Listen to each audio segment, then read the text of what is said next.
जी बच्चों, तो हमने कल बात शुरू की थी ट्रांजिशन मेटल की, और मैंने कहा था हम ट्रांजिशन मेटल्स में कॉम्प्लेक्सेस को कल करेंगे, ऐसा ही था। तो भाई कॉम्प्लेक्सेस की नेमिंग,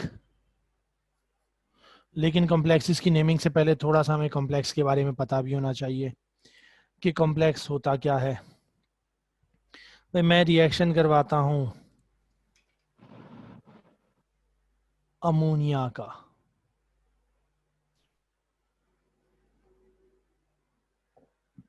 या मैं रिएक्शन कराता हूँ HCN का या NaCN का विद आयरन मेटल,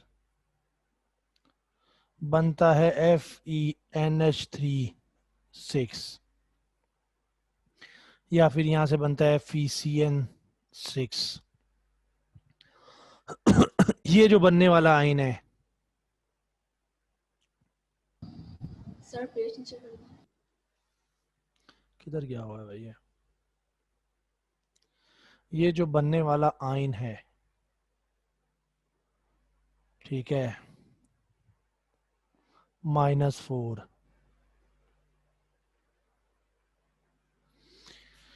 या जो भी ये जो बनने वाला आयन है, इसे हम कॉम्प्लेक्स आयन कहेंगे। ये कैसे बना है? जब इस नाइट्रोजन ने अपना लोन पेयर इस मेटल एटम को दिया, इसके साथ बॉन्ड बनाया, चाहे वो साइनो है 1 2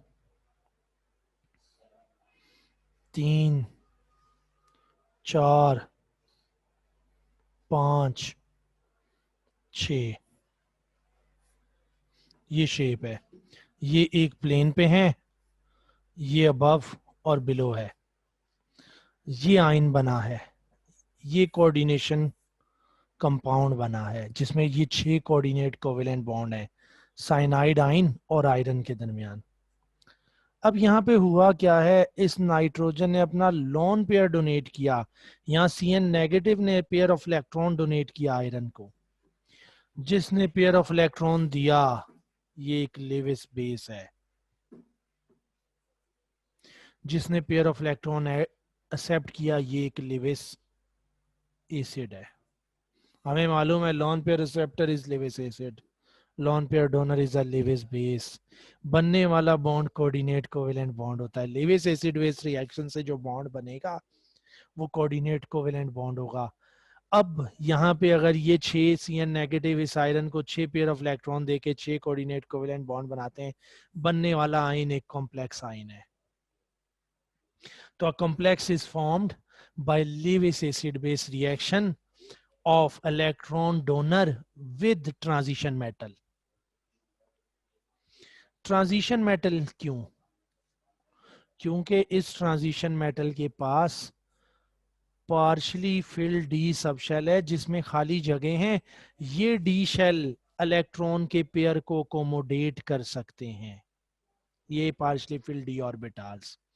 तो ट्रांजिशन मेटल क्यों कोऑर्डिनेशन कंपाउंड बनाएगा? बिकॉज इसके पास वैकेंट स्पेसिस हैं टू अकोमोडेट इलेक्ट्रॉन, ये इलेक्ट्रॉन अकोमोडेट कर सकता है, ठीक है, इसके पास इलेक्ट्रॉन अकोमोडेट करने की जगह है। एक इलेक्ट्रॉन डोनर इसको इलेक्ट्रॉन देगा और इसके साथ कोऑर्डिनेट कोवेलेंट बॉन्ड बना लेगा। समझ आई है ये बात कि why transition metal form complexes? empty d orbital, empty space to accommodate electron, partially filled d और f orbitals हैं जो कि इलेक्ट्रॉन पेयर अकोमोडेट कर सकते हैं। रिएक्शन जो होता है वो लिविस एसिड बेस रिएक्शन हो रहा होता है, बनने वाला बॉन्ड कोऑर्डिनेट कोवेलेंट बॉन्ड होता है। आगे बढ़ते हैं, एक कॉम्प्लेक्स के क्या क्या कंपोनेंट हैं हमें पता होने चाहिए।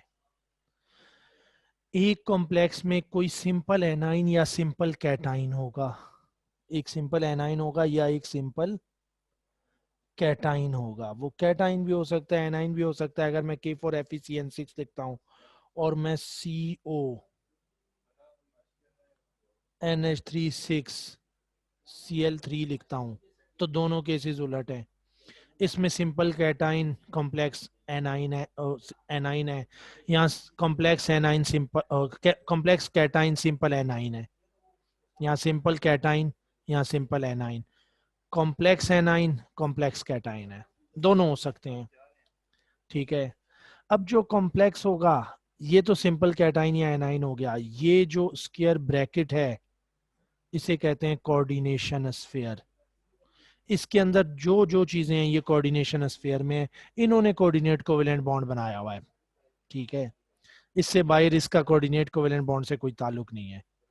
ठीक है, तो ये कोऑर्डिनेशन स्फीयर है, इसके अंदर जो चीजें हैं इनका कोऑर्डिनेट कोवेलेंट बॉन्ड है। स्क्वायर ब्रैकेट में इन दोनों चीजों को, दो चीजें हैं स्क्वायर ब्रैकेट में, एक मेटल, दूसरा वो स्पीशी जिसने अपना पेयर ऑफ इलेक्ट्रॉन दिया है। वो स्पीशी जिसने अपना पेयर ऑफ इलेक्ट्रॉन दिया उसे हम कहते हैं लीगेंड। लीगेंड। और ये जो मेटल है ट्रांजिशन मेटल, इसे कहेंगे सेंट्रल मेटल एटम, सीएमए। तो कोऑर्डिनेशन स्फीयर क्या है? Central metal atom along with ligand is called coordination sphere. Coordination sphere में दो चीजें होंगी, central metal atom and ligand. और सेंट्रल मेटल एटम क्या होगा? Transition metal, generally normally transition metal होगा।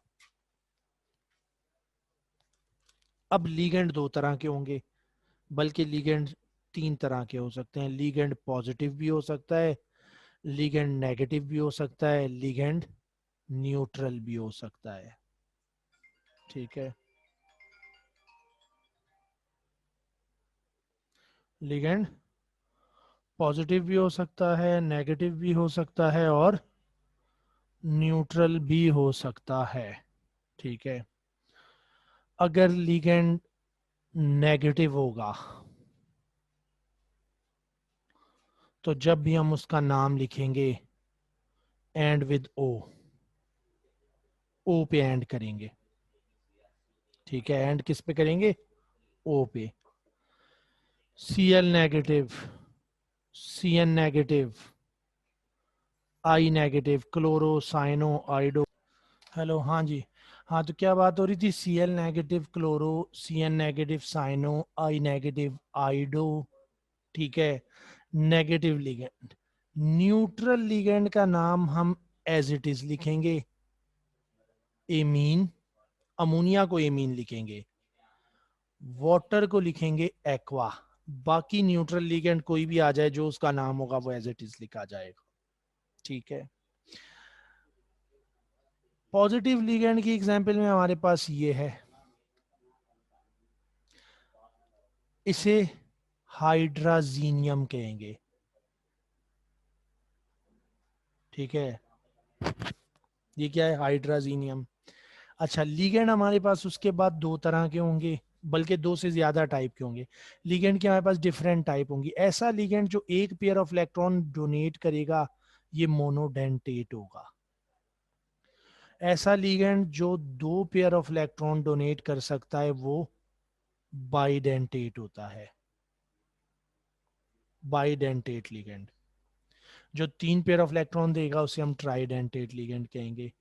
ये हाइड्राजीन बाइडेंटेट है, इसका नाम है ऑक्जेलेटो एज अ लिगेंड। ये ऑक्जेलेट आइन है, लेकिन जब as a ligand negatively charge है तो एज अ लिगेंड इसका नाम लिखेंगे ऑक्जेलेटो। अगर CH3CO नेगेटिव है तो इसका क्या नाम हो जाएगा?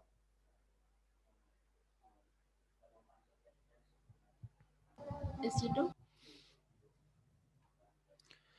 क्या हो जाएगा? एसीटो। फिर से बताइएगा जरा। एसीटो। एसीटेटो, हाँ, एसीटेट आइन है, एसीटेटो हो जाएगा। ठीक है, अच्छा, जो पॉजिटिव लिगेंड हमने यहाँ पे पॉजिटिव लिगेंड लिखा हाइड्राजीनियम, पॉजिटिव लिगेंड का नाम IUM पे एंड होना है। ठीक है, तो हाइड्राजीनियम हो जाएगा। अच्छा, अगर NO एज अ लिगेंड आएगा तो ये न्यूट्रल है। याद रखने ये कुछ लिगेंड और उनके नाम याद होने चाहिए आपको। अगर कोई MCQ में कोई लिगेंड आ जाता है या उसका नाम आ जाता है आपको बताओ, इसे कहते हैं नाइट्रोसाइल। और अगर CO एज अ लिगेंड आ जाए, CO, इसे कहेंगे कार्बोनाइल। एमीन, एक्वा, नाइट्रोसाइल, कार्बोनाइल, ये न्यूट्रल है चारों। ठीक है, एमीन, एक्वा या एक्वो दोनों कहते हैं। नाइट्रोसाइल, कार्बोनाइल, ये न्यूट्रल लिगेंड है। नेगेटिवली चार्ज लिगेंड में मैंने कहा क्लोरो, आइडो, ठीक है, साइनो, उसके अलावा NO2 नेगेटिव भी हो सकता है, ठीक है, NO2 नेगेटिव नाइट्रो कहेंगे इसको, ठीक है, लिगेंड के तौर पे।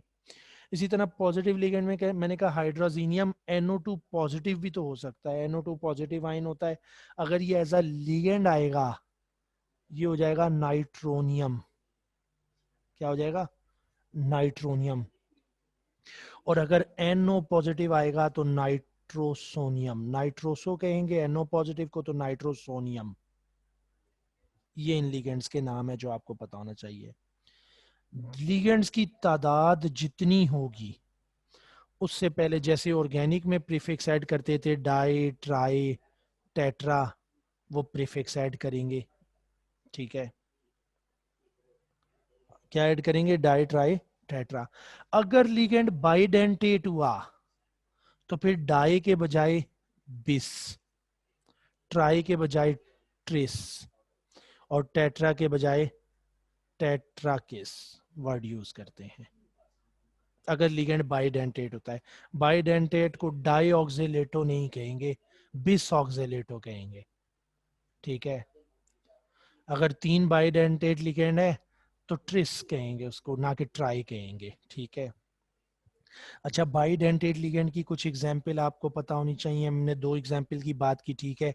इसके अलावा EDTA का स्ट्रक्चर और पता होना चाहिए इस लिगेंड का। मालूम है EDTA का structure, ethylene diamine tetra acetate, ठीक है, ethylene CH2 nitrogen, nitrogen, diamine, tetra acetate, acetate group O negative, CH2C double bond O negative, CH2C double bond O negative, यहाँ भी CH2C double bond O negative. ये है इस ligand का structure EDTA का, ठीक है।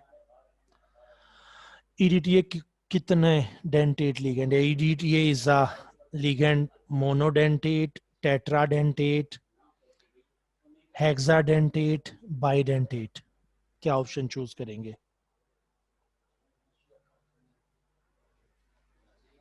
हाँ जी, ऑप्शन दे दिए मैंने।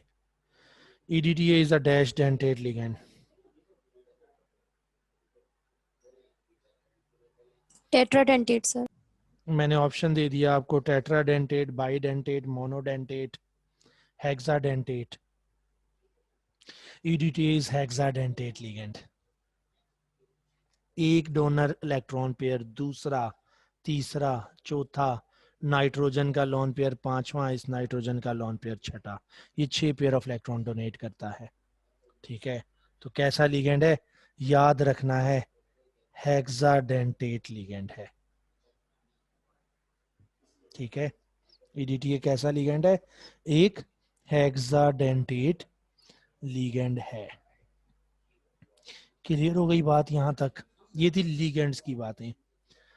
अब जब हम नेमिंग पे आ जाएंगे, अब जरा प्रॉपर नाम लिख के देखते हैं। हाँ, अब एक बात और, सेंट्रल मेटल लिगेंड का नाम लिखेंगे, कोऑर्डिनेशन सबसे पहले नाम लिखना है कैटाइन का। अब सीक्वेंस देख लें, सबसे पहले कैटाइन का नाम, फिर एनाइन का नाम। अब जो भी इनमें से कॉम्प्लेक्स आइन हो, जब कॉम्प्लेक्स आइन का नाम लिखेंगे तो पहले लिगेंड का नाम, पहले लिगेंड का, उसके बाद CMA का, सेंट्रल मेटल एटम का। लिगेंड नेगेटिव हुआ तो O, पॉजिटिव हुआ तो EM, न्यूट्रल हुआ तो एज इट इज जो नाम बताए हैं। उसके बाद जब CMA का नाम आएगा, अगर तो कोऑर्डिनेशन स्फीयर नेगेटिव हुआ तो सेंट्रल मेटल एटम के नाम के साथ ऐड करेंगे ATE। जैसे आयरन है फेरिक, तो हो जाएगा फेरेट, कोबाल्ट है तो कोबाल्टेट, ठीक है, प्लेटिनम है प्लेटिनेट। क्लियर है बात? ये कब होगा? जब central metal atom negatively, coordination sphere negatively charge होगा। अगर कोऑर्डिनेशन स्फीयर पॉजिटिवली चार्ज हुआ और कोऑर्डिनेशन स्फीयर पे कोई चार्ज ना हुआ तो CMA का नाम एज इज, जैसा है वैसा लिख दें, कोई चेंज नहीं लाना है। क्लियर है रूल्स वगैरह? ये रूल है। अब जरा दो चार एग्जाम्पल, क्योंकि कॉम्प्लेक्सेस बहुत इंपॉर्टेंट चीज है, ठीक है, इसकी सारी बातें आपको बतानी चाहिए। उसके बाद आपको कॉम्प्लेक्स में ऑक्सीडेशन स्टेट मालूम करनी आनी चाहिए मेटल की, वो हम नेमिंग की एग्जाम्पल के साथ ही देख लेते हैं।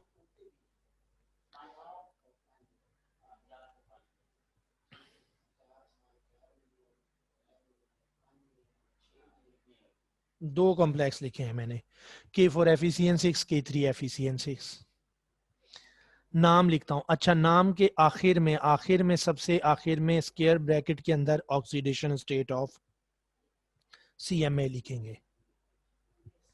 अब मैं इसका नाम लिखना चाहता हूं। क्या चाहता हूं? इसका नाम लिखना। सबसे पहले क्या लिखूंगा? कैटाइन का नाम। कैटाइन है K पॉजिटिव, पोटासियम आ गया। इसके बाद ये कोऑर्डिनेशन स्फीयर है, इस कोऑर्डिनेशन स्फीयर का नाम लिखना है। कोऑर्डिनेशन स्फीयर में सबसे पहले किसका नाम लिखूंगा? लिगेंड का। लिगेंड है CN नेगेटिव, साइनो। कितने हैं? 6 हैं, तो प्रीफिक्स ऐड कर दूं हेक्सा, हेक्सा साइनो। इसके बाद लिखूंगा इस मेटल का नाम। मेटल है फेरिक। अब मैं देखूंगा इस स्फीयर का चार्ज क्या है। अगर इस स्फीयर का चार्ज 0 हुआ या पॉजिटिव हुआ तो ये फेरिक रहेगा। अगर नेगेटिवली चार्ज हुआ कोऑर्डिनेशन स्फीयर तो क्या हो जाएगा? फेरेट हो जाएगा। ATE ऐड करना है। ये K4 पॉजिटिव है, 4 पॉजिटिव, इसका चार्ज है -4, इसलिए ओवरऑल न्यूट्रल है कॉम्प्लेक्स। ये +4 है तो ये -4 है। नेगेटिवली चार्ज है तो ये हो गया फेरेट। ठीक है। अब इसके आगे मैं लिखूंगा ब्रैकेट में मेटल की CMA की ऑक्सीडेशन स्टेट कितनी है। इस स्फीयर का चार्ज -4, लिगेंड का चार्ज -6, -6 -4 क्या बच गया? +2। ये अगर -4 बच रहा है, इसका चार्ज -6 है, तो इसका मतलब है इसने 2 न्यूट्रल कर दिया। -6 में से +2 कम होके -4 बच गया। ठीक है, हमें मालूम है sum is equal to charge on ion, +2 -6 is equal to -4। तो आयरन 2 है। इधर ब्रैकेट में अरेबिक न्यूमेरल्स में 2 लिखूंगा। इसका नाम है पोटासियम हेक्सासाइनोफेरेट 2। नीचे वाले कॉम्प्लेक्स का नाम क्या है?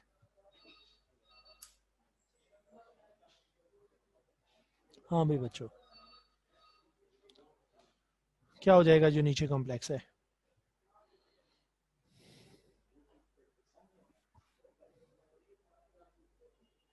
सर पोटेशियम पोटेशियम है ये हो जाएगा sir. Potassium hexacyano ferrate 1। Ferrate rate 3 3 है ये। ठीक है, जो नीचे लिखा हुआ है ये पोटासियम हेक्सासाइनोफेरेट 3 है। क्यों? क्योंकि ये हो गया पोटासियम, पहले कैटाइन का नाम, 6 साइनो है, हेक्सासाइनो आ गया। आयरन, इसका चार्ज है +3, इसका चार्ज है -3, इसका चार्ज है -6। तो +3 -6 इज इक्वल टू -3। तो ये आयरन यहाँ पे +3 ऑक्सीडेशन स्टेट में है। मैं पेन दूसरा पकड़ लूँ, 1 मिनट जरा रुकिए।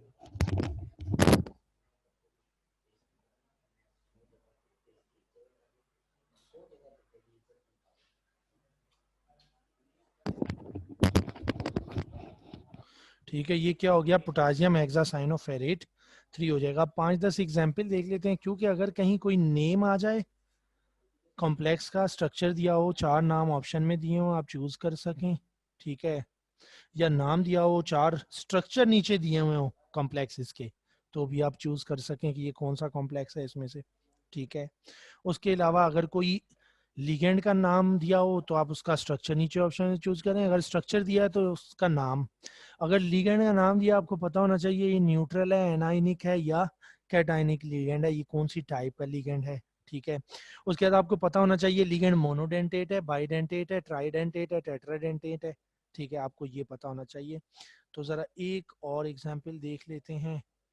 ठीक है, बल्कि एक नहीं एक से ज़्यादा हमें देख लेनी चाहिए। जैसे कि मैं कहता हूँ CrCl2 H2O4Cl है। हाँ जी, क्या हो जाएगा? जब एक से ज्यादा लिगेंड होगा तो रूल याद रखना है, write name of ligand in alphabetical order. अब ये कॉम्प्लेक्स का क्या नाम है?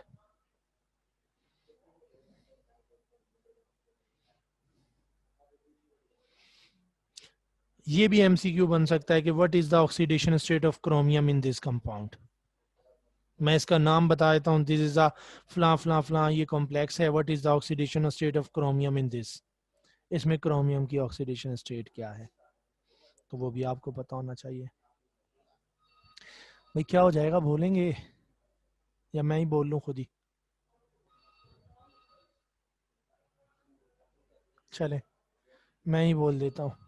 भाई सबसे पहले पहचाने इसमें से कौन सा एनाइन कौन सा कैटाइन।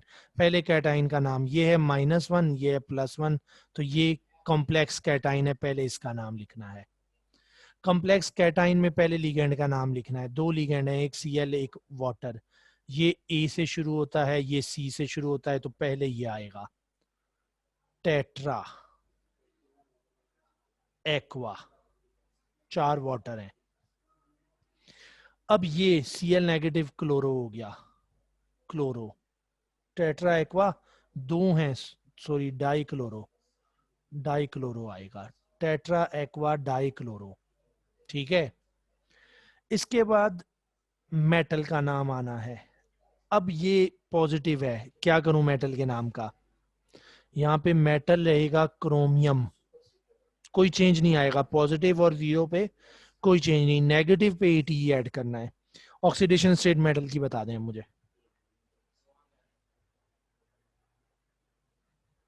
हाँ जी, क्या हो जाएगी ऑक्सीडेशन स्टेट मेटल की? +3। +3। इस इसका चार्ज +1, इसका चार्ज -2, +3 -2 इज इक्वल टू +1, तो ये 3 है। इसके आगे ब्रैकेट में लिख दूंगा 3, और आखिर में लिख दूंगा एनाइन का नाम क्लोराइड। तो इसका नाम हो गया टेट्रा एक्वा डाई क्लोरोक्रोमियम 3 क्लोराइड। ठीक है, ये इस कॉम्प्लेक्स का नाम है। सर हम यहाँ पर क्लोरो का ऑक्सीडेशन स्टेट नहीं लिखेंगे? कौन से क्लोरो की? ये जो बाहर है -2 जो आया है। -2, नहीं सर, जो बीच वाला। ये -2। जी हमने sir. Oxidation state central metal atom की लिखनी है, ये लिगेंड है।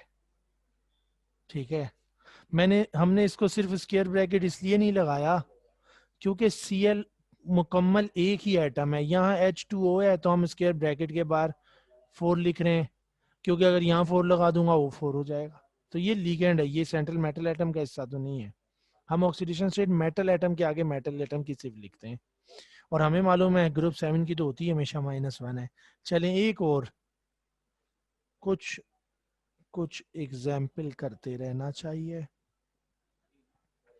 ताकि किसी तरह की कोई चीज रह ना जाए। इसमें से क्या हो जाएगा, इसका ही नाम लिखना है।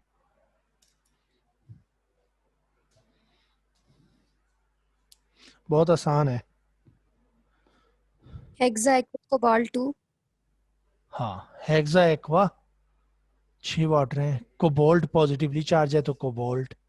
अब ये सिर्फ इसलिए मैंने दी है क्योंकि ये तो बहुत आसान है। अब यहाँ याद रखना है हेक्सा एक्वा कोबाल्ट 2 ये न्यूट्रल नहीं है। यहाँ पे कोऑर्डिनेशन स्फीयर ओवरऑल और एनाइन साथ अटैच होके ये कॉम्प्लेक्स न्यूट्रल हो गया था, 0 था ओवरऑल कॉम्प्लेक्स। यहाँ ये +2 कैटाइन है, तो इसके आगे वर्ड आइन लिखेंगे। हेक्सा एक्वा कोबाल्ट 2 आइन है ये। ठीक है, समझ गए ना बात को?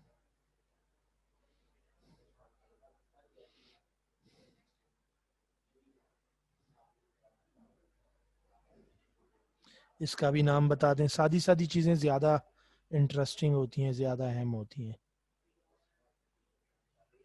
हाँ जी,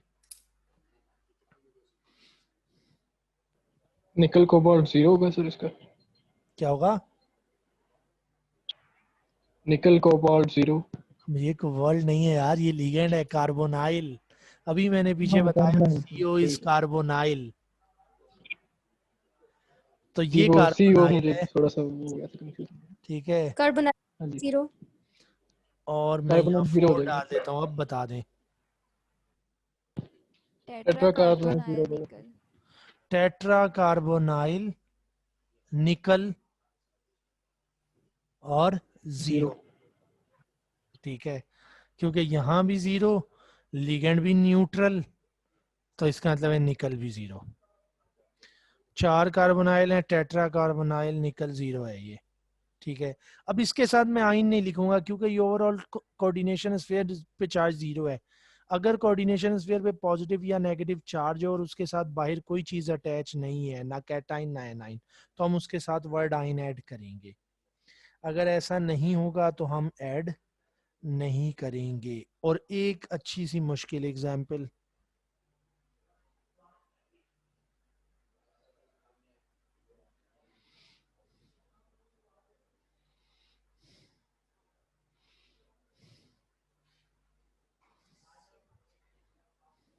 इसका भी नाम बस, मुश्किल तो ये भी नहीं है लेकिन चलें एक बड़ी सी एग्जाम्पल कह लेते हैं इसको।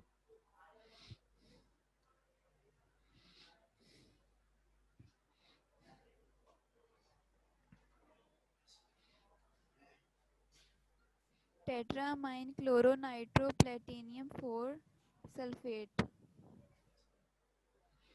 सबसे पहले, हाँ जी, सबसे पहले अल्फाबेटिकल ऑर्डर देखें। ये सी क्लोरो, ए एमीन, और NO2 क्या है, नाइट्रो, एन नाइट्रो। ACN इस ऑर्डर में आना है। अब टेट्राएमीन, क्लोरो, नाइट्रो, 1 1 है तो मोनो लिखने की जरूरत नहीं है। SO4 -2 तो ये +2, तो प्लेटिनम एज इट इज आ जाएगा, कोई प्लेटिनेट करने की जरूरत नहीं है। ऑक्सीडेशन स्टेट ऑफ प्लेटिनम ये +2 -1 -1, तो ये -2 और +2 बच रहा है, तो इसका मतलब है प्लेटिनम +4 है। ठीक है, तो प्लेटिनम +4 और साथ आखिर में लिख देंगे सल्फेट। क्लियर हुई बात? ठीक है, हाँ भाई।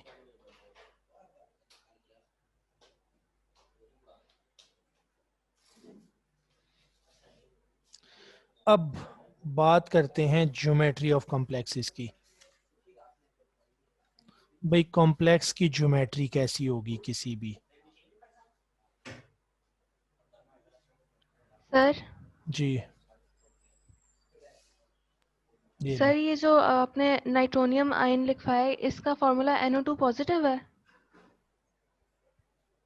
NO, एक नाइट्रोसोनियम लिखवाया है ना NO पॉजिटिव, और एक नाइट्रोनियम नाइट्रोनियम। NO2 पॉजिटिव, हाँ NO2 positive nitronium, NO positive nitrosonium, और NO न्यूट्रल नाइट्रोसाइल। ठीक है, अगर न्यूट्रल NO होता है तो नाइट्रोसाइल होता है। ठीक है, सर इसमें फिर पता कैसे चलेगा NO2 पॉजिटिव वाला लेना या नेगेटिव वाला, पिछले एग्जाम्पल में?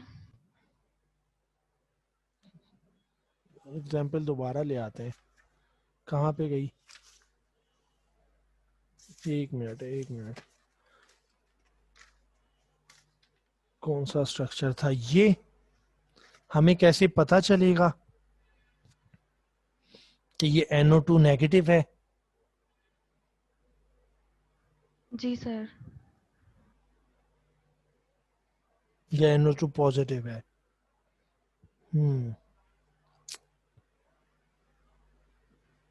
ये तो याद हो गए हुए हैं हमें। इसके बारे में तो मुझे अभी कोई इन्फॉर्मेशन नहीं है कि मैं आपको कैसे बता सकता हूँ, या ये हमें कैसे पता चल सकता है। जनरली हमें कोऑर्डिनेशन नंबर ऑफ मेटल से पता चल रहा होता है कि ये नेगेटिव है। ठीक है, इनकी जनरल ऑक्सीडेशन स्टेट से, लेकिन कभी इस बारे में सोचा नहीं।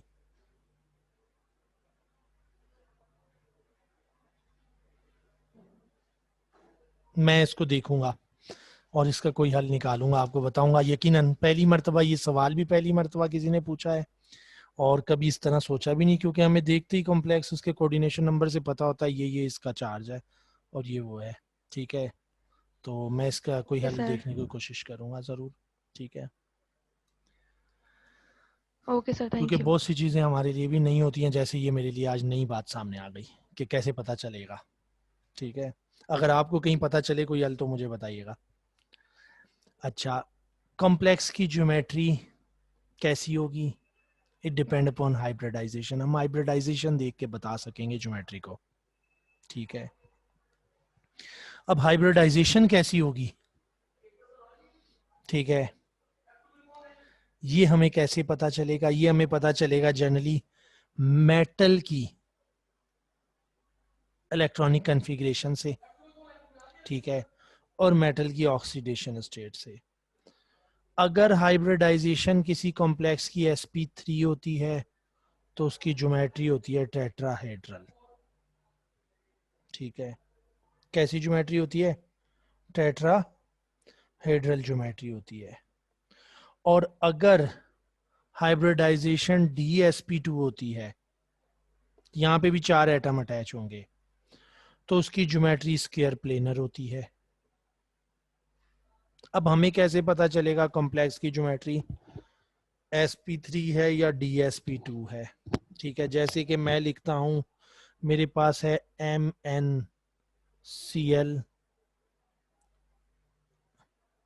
MnCl4। ठीक है, 2 पॉजिटिव। और मेरे पास है CuNH3 4। ठीक है, अब इनकी हाइब्रिडाइजेशन मुझे कैसे पता चलेगी? ठीक है, ये भी 2 पॉजिटिव है। तो भाई अब ये एक बहुत बड़ा टॉपिक है, मुख्तसरन बात करते हैं। ऐसा लिगेंड जो कि ज्यादा अच्छा डोनर होता है ना, ये एक स्ट्रॉन्ग फील्ड लिगेंड कहलाता है। और ऐसा लिगेंड पहले से मौजूद इलेक्ट्रॉन को पेयर अप कर देता है। ठीक है, क्या कर देता है? उनकी पेयरिंग करता है। ऐसा लिगेंड जो कि अच्छा डोनर नहीं होता, ये वीक फील्ड लिगेंड कहलाता है और ये पेयरिंग नहीं करता। ठीक है, इससे पहले से मौजूद डी के इलेक्ट्रॉन की पेयरिंग नहीं होती, उसके अकॉर्डिंग हाइब्रिडाइजेशन बनती है। अगर मैं एक सिंपल सी एग्जांपल लेता हूं, मैं कहता हूं मेरे पास वाटर और आयरन है। ठीक है, अगर मैं आयरन का वाटर के साथ कॉम्प्लेक्स बनाऊं तो कैसा होगा? ये थोड़ी सी बात जरा डिटेल डिस्कस कर लेंगे ताकि आप बात समझ सकें, लेकिन रखनी आपको ये याद पड़ेंगी थोड़ी सी चीजें। अगर मैं आयरन लेता हूं, ठीक है, तो भाई आयरन की इलेक्ट्रॉनिक कॉन्फ़िगरेशन क्या है? एटॉमिक नंबर क्या है? 26। 1s2 2s2 2p6 3s2 3p6 4s2 3d6, यही है। अब जब ये वाटर के साथ अटैच होगा, भाई ये इसका 4s है, ये इसका 3d है, 1 2 3 4 5 6। ठीक है, अब जब वाटर इसको अप्रोच करेगा, water is a strong field ligand, क्योंकि वाटर एक बहुत अच्छा डोनर है। इसके इलेक्ट्रॉन इन इलेक्ट्रॉन को बहुत ज्यादा धकेलेंगे। ठीक है, और ये इलेक्ट्रॉन पेयर अप हो जाएंगे। स्ट्रॉन्ग फील्ड लिगेंड का काम है इन इलेक्ट्रॉन को पेयर अप करना, वीक फील्ड इन्हें पेयर अप नहीं कर सकता। तो पहले ये वाटर से कंबाइन हो, इससे पहले जब वाटर इसके पास आएगा, ये पेयर अप हो जाएंगे। इन डी के इलेक्ट्रॉन की शक्ल क्या हो जाएगी? 1 2 3 4 5 6, ये इस तरह हो जाएंगे 6। अब इसके साथ कितने वाटर अटैच होते हैं? आयरन के साथ 6 वाटर के मॉलिक्यूल अटैच होते हैं। अब वो कहाँ जाएंगे? एक वाटर अपना पेयर ऑफ इलेक्ट्रॉन इधर डोनेट करेगा, एक वाटर पेयर ऑफ इलेक्ट्रॉन इधर डोनेट करेगा, ये हो गया डी पूरा। ठीक है, इसके बाद अगले इलेक्ट्रॉन कहाँ जाएंगे? नेक्स्ट ऑर्बिटाल के पी में जाएंगे, बल्कि यहाँ पे सॉरी 4s के 2 इलेक्ट्रॉन भी यहाँ आ जाएंगे, क्योंकि इससे आउटर 4s है। ठीक है, एक वाटर इधर देगा, दूसरे वाटर के मॉलिक्यूल का पेयर ऑफ इलेक्ट्रॉन इधर आएगा 4s में, और बाकी कहाँ जाएंगे, p में जाएंगे। ठीक है, 3p और उससे नेक्स्ट ऑर्बिटल में। तो जो हाइब्रिडाइजेशन बनेगी ds p जितने भी इन्वॉल्व हुए, ठीक है, इस किस्म की हाइब्रिडाइजेशन बनेगी इसकी। ये ऑर्बिटल बॉन्डिंग में इन्वॉल्व होंगे। ठीक है, अगर पेयरिंग नहीं होती, अनपेयर रहता, ठीक है, लिगेंड Cl होता, तो ये अनपेयर इसी तरह रहते, ये ऐसे इसी तरह रहता, ये वाला p इसके नेक्स्ट वाला ऑर्बिटल और उससे नेक्स्ट ऑर्बिटल हाइब्रिडाइजेशन में इन्वॉल्व होते। तो कॉम्प्लेक्सेस की हाइब्रिडाइजेशन कुछ इस किस्म की होती है। पेज दिखाई सर, दे नहीं रहा है ना, समझ ये में थोड़ा आया। समझ आ रहा।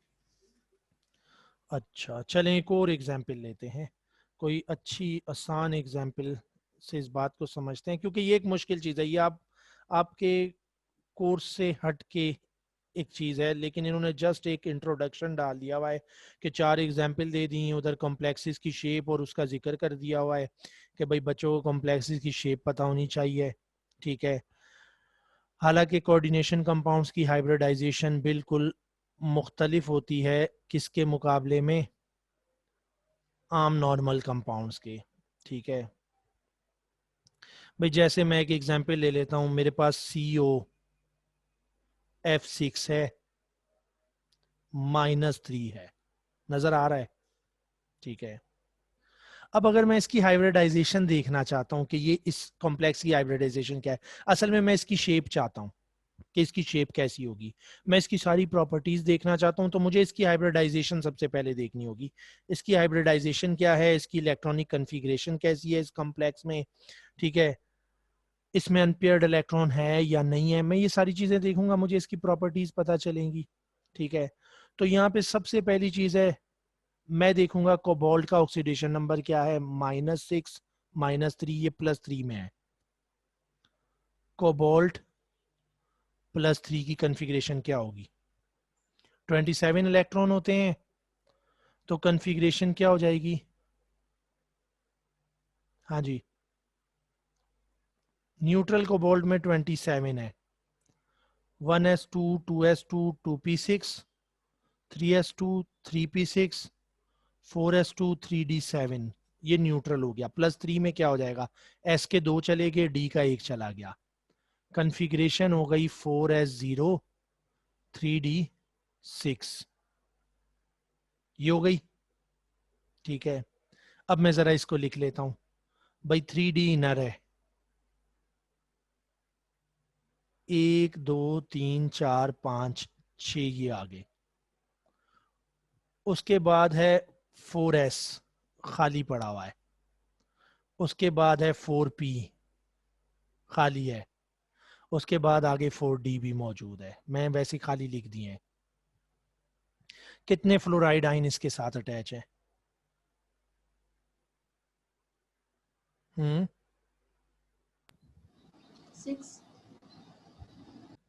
6 फ्लोराइड आइन है। ठीक है, अब कोई भी लिगेंड कैसा लिगेंड है, वीक फील्ड है या स्ट्रॉन्ग फील्ड है, ये डिपेंड करता, ये इसकी एक सीरीज है, उसे कहते हैं स्पेक्ट्रोकेमिकल सीरीज। हम उसकी डिटेल में नहीं जा रहे, मैं सिर्फ आपको समझाना चाह रहा हूँ कि इनकी ज्योमेट्री या कॉम्प्लेक्सेशन कैसे, इनकी हाइब्रिडाइजेशन कैसी होती है। मैं सपोज करता हूँ F- is a strong field, क्या करेगा, इनको पेयर कर देगा, ये पेयर हो गए। जब F- ने अप्रोच किया, 6 इलेक्ट्रॉन थे, 1 2 3 4 5 6, ये बन गए। अब इसके पास 2 D खाली हैं, एक 4s है, और उसके बाद ये 4p और आगे ऑर्बिटल है। 6 F- 6 pair of electron donate करेंगे, एक F- ने इधर पेयर ऑफ इलेक्ट्रॉन दिया, दूसरे F- ने इधर पेयर ऑफ इलेक्ट्रॉन दिया, तीसरे फ्लोराइड आइन ने इधर पेयर ऑफ इलेक्ट्रॉन दिया, चौथे फ्लोराइड आइन ने इधर पेयर ऑफ इलेक्ट्रॉन दिया, पांचवें फ्लोराइड आइन ने इधर पेयर ऑफ इलेक्ट्रॉन दिया, छठे फ्लोराइड आइन ने इधर पेयर ऑफ इलेक्ट्रॉन दिया, और इसके साथ कोऑर्डिनेट कोवेलेंट बॉन्ड बनाया।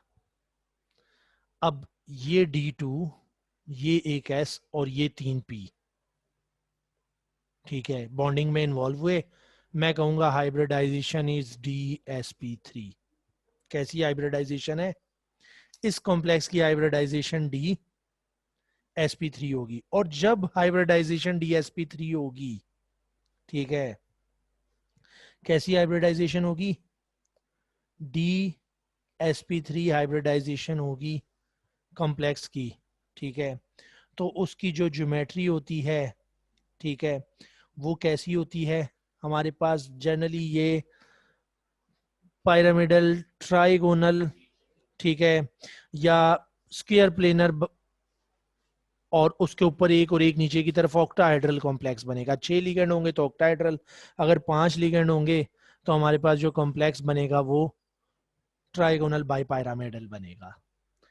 अब ये हमें इस हाइब्रिडाइजेशन से पता चलेगा। अब ये हाइब्रिडाइजेशन आप ना तो टेस्ट में मालूम कर सकते हैं, ना इतना टाइम होगा, ना आपको इसकी जरूरत है, तो आपको करना क्या पड़ेगा? ये अब समझ आइए बात, होगा क्या, हाइब्रिडाइजेशन कैसे होगी कॉम्प्लेक्स की, थोड़ी सी समझ आई है जी सर। कि हाइब्रिड कॉम्प्लेक्स की हाइब्रिडाइजेशन कैसे होती है, या हमें कैसे पता यस चलती सर। है?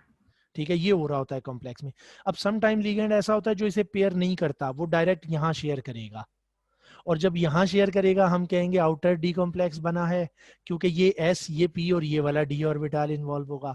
जब यहाँ शेयर करता है तो हम कहते हैं इनर डी कॉम्प्लेक्स बना है। इसीलिए हमने पीछे बात की थी कि कुछ एलिमेंट्स को हम outer D element, outer D कहते हैं, या आउटर ट्रांजिशन, इनर ट्रांजिशन, तो वो इनके कंपाउंड्स की बेस पे ही कहा जाता है असल में, क्योंकि कुछ में इनर डी ऑर्बिटल बॉन्डिंग में आ जाता है, कुछ में आउटर डी ऑर्बिटल बॉन्डिंग में आ जाता है। खैर ये आपके उससे हट के बात है, सिर्फ समझने के लिए थी, इसको यूज नहीं करना। याद रखना है जब हाइब्रिडाइजेशन sp3 कॉम्प्लेक्स टेट्राहेड्रल, ठीक है, जब hybridisation dsp2 complex square planar, 4 ligand के साथ ही स्क्वायर प्लेनर कॉम्प्लेक्स बनाएगा, ठीक है। अगर हाइब्रिडाइजेशन dsp3, ठीक है, dsp3 5 लिगेंड अटैच होंगे, हाइब्रिडाइजेशन dsp3 होगी ट्राइगोनल बाइपिरामिडल।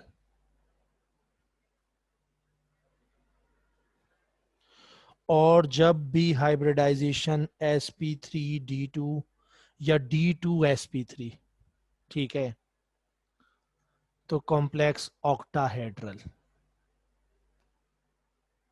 ये कॉम्प्लेक्स इसकी शेप होगी, ठीक है।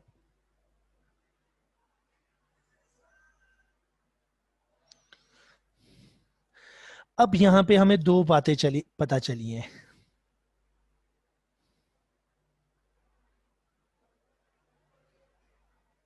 ठीक है। वो क्या? जब 6 लिगेंड होंगे तो ऑक्टाहेड्रल होगा, क्योंकि sp3d2 तब होगी जब 6 लिगेंड अटैच होंगे, ठीक है। कोऑर्डिनेशन नंबर 6 होगा, इसे हम कहेंगे coordination number, number of ligand attach to metal. जब कोऑर्डिनेशन नंबर 6 होता है, याद रखना है शेप हमेशा ऑक्टाहेड्रल होगी, ठीक है। पक्की बात है, याद रहेगी।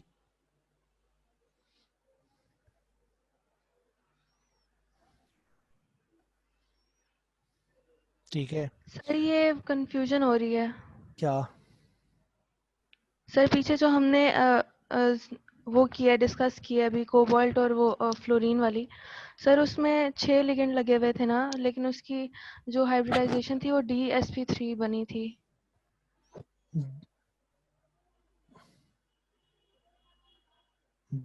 DsP3 बनी थी? जी सर। D2sp3 बनी थी, 2 यहां शेयर हुए, 1 यहां, 3 यहां, D2sp3 बनी थी, नॉट DsP3, ओके सर। ठीक है।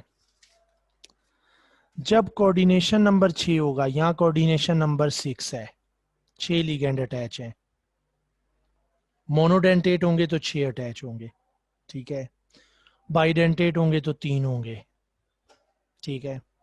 जब कोऑर्डिनेशन नंबर 6 होगा, याद रखना है कॉम्प्लेक्स ऑक्टाहेड्रल होगा। जब कोऑर्डिनेशन नंबर 4 होगा तो 2 पॉसिबिलिटीज, टेट्राहेड्रल या स्क्वायर प्लेनर होगी, जब 4 कोऑर्डिनेशन नंबर होगा। कोऑर्डिनेशन नंबर 5 के साथ हमेशा ट्राइगोनल बाइपायरामिडल होगी। कोऑर्डिनेशन नंबर 5 के कॉम्प्लेक्सेस बहुत कम होंगे, नॉट कॉमन। कॉमन जो है वो 4 और 6 आएगा। ठीक है, क्लियर हुई बात? 5 क्या है? Less common complexes 5 oxidation state के। ठीक है, और जो 5 के होते हैं इनकी भी 2 शेप होती हैं जनरली, ट्राइगोनल बाइपायरामिडल भी होती है, स्क्वायर पायरामिडल शेप भी होती है, लेकिन हमारे पास ये बहुत कम आएंगे कि कोई 5 कोऑर्डिनेशन नंबर के साथ हो, और अगर आ जाएगा तो आप उसको ट्राइगोनल बाइपायरामिडल ही कहेंगे। ठीक है, 8 जब भी आएगा और 6 जब भी आएगा ऑक्टाहेड्रल होगा। ठीक है, लेकिन जब हमारे पास कोऑर्डिनेशन नंबर 4 होता है तो याद रखनी है देयर आर 2 पॉसिबिलिटीज।